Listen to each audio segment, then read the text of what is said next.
Now, with heat stroke claiming many lives and reservoirs running dry, extreme hot weather is taking a heavy toll around the world. Here's a detailed report. Extreme heat wave has taken a deadly turn in countries across the world.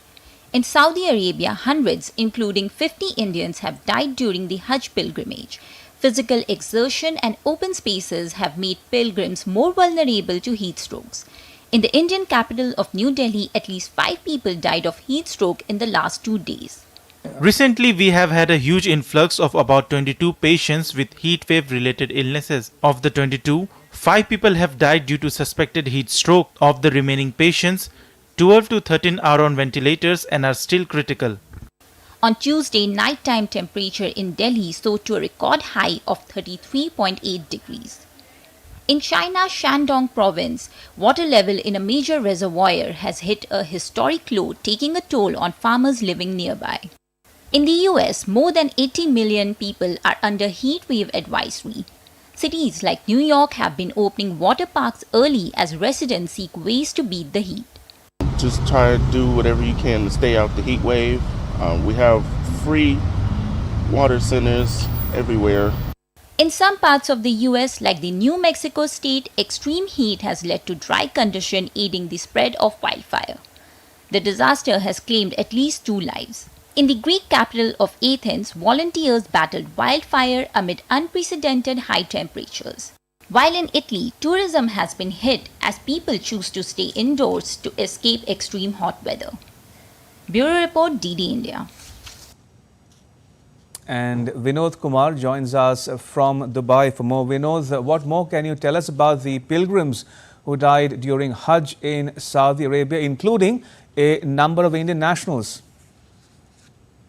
Ramesh, this year we witnessed scorching temperatures that sadly claimed the lives of at least 550 pilgrims.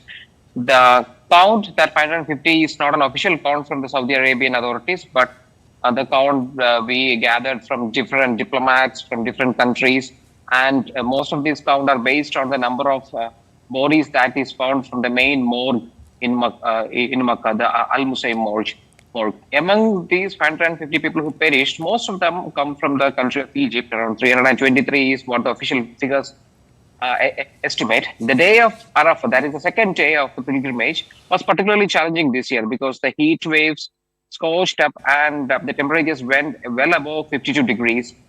Despite the provision of air-conditioned rooms, tents, and other amenities, many pilgrims spend the day under the open sky praying as per the strict religious practice known as Wukuf al-Arafah, which involves standing and praying throughout the day in an open ground in the grounds of Arafah. This was the prime reason that exacerbated the heat deaths.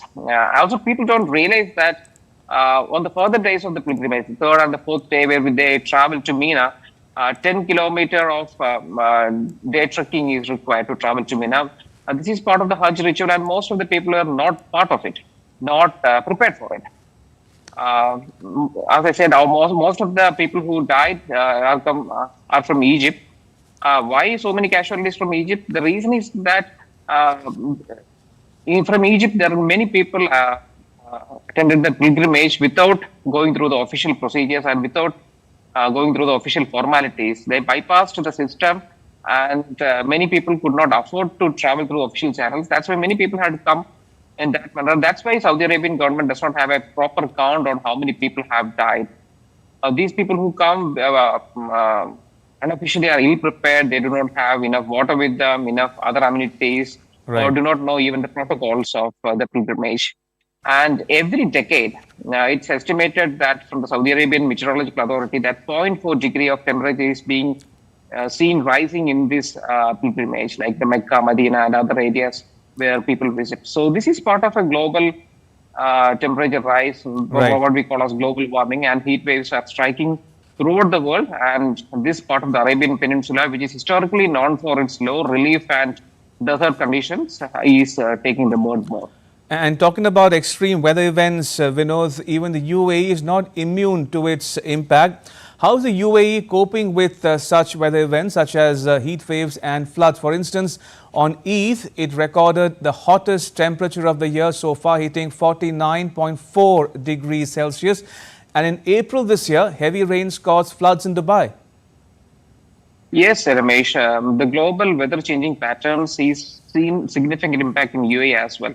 While India is reeling under heat waves, Dubai has received unprecedented rains in the last couple of months, where a cloud burst and other weather phenomenon in which the air masses coming from the polar north descending on the Arabian Peninsula and give unprecedented rains here. Definitely, we can see at the pattern of the temperatures, the pattern of rainfall, precipitation is seen to be changing in the entire Arabian Peninsula. You cannot isolate UAE from other parts of the Arabian Peninsula. Arabian Peninsula comprises majorly of Saudi Arabia, UAE, Oman, and Kuwait and other GCC countries like Qatar.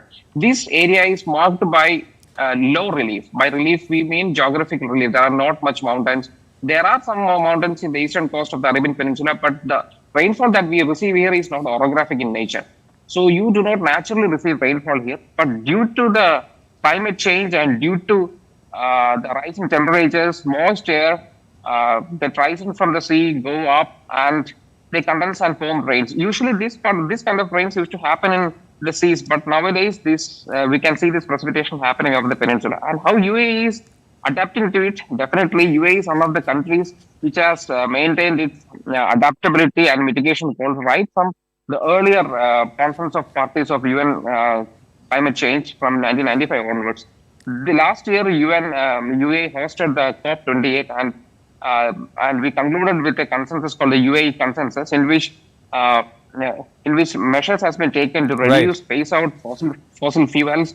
And UAE itself as a country is known for its diversification in energy levels, energy infrastructure. UAE is historically known for getting energy from oil, but they are diversifying and making sure that this diversified energy comes from sustainable practices. Right, we leave there, Vinod. Thank you.